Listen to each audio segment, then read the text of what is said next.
राजा ययाति की कथा। इस आश्चर्यजनक कथा को सुनकर सुमित्रानंदन बोले, हे प्रभु, ऐसे ही शाप की कोई और कथा हो तो सुनाइए। लक्ष्मण के जिज्ञासा देखकर कौशल्यानंदन बोले, नहुष के पुत्र राजा ययाति के दो पत्नियां थीं, एक शर्मिष्ठा और दूसरी देवयानी। शर्मिष्ठा दैत्यकुल के वृषपवा की कन्या थी और देवयानी शुक्राचार्य की। राजा को शर्मिष्ठा से विशेष स्नेह था। शर्मिष्ठा ने पुरु को और देवयानी ने यदु को जन्म दिया। दोनों ही बालक बड़े तेजस्वी थे।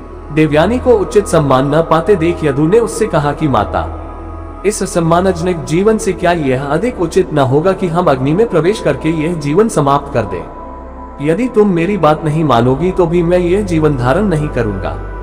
पुत्र की यह बात सुनकर देवयानी ने सारी बातें अपने पिता भृगुनंदन शुक्राचार्य को बता दी और स्वयं भी जल मरने को तैयार हो गई।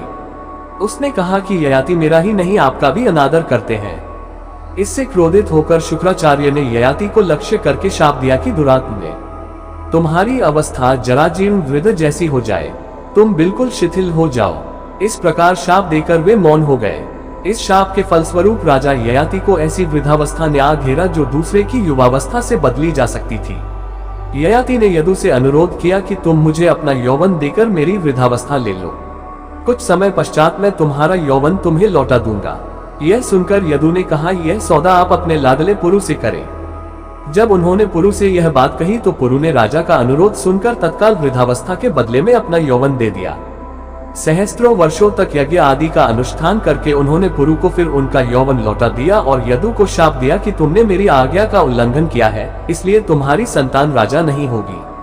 हे सौमित्र, यह सब प्राचीन आख्यान मैंने तुम्हें सुना दिया।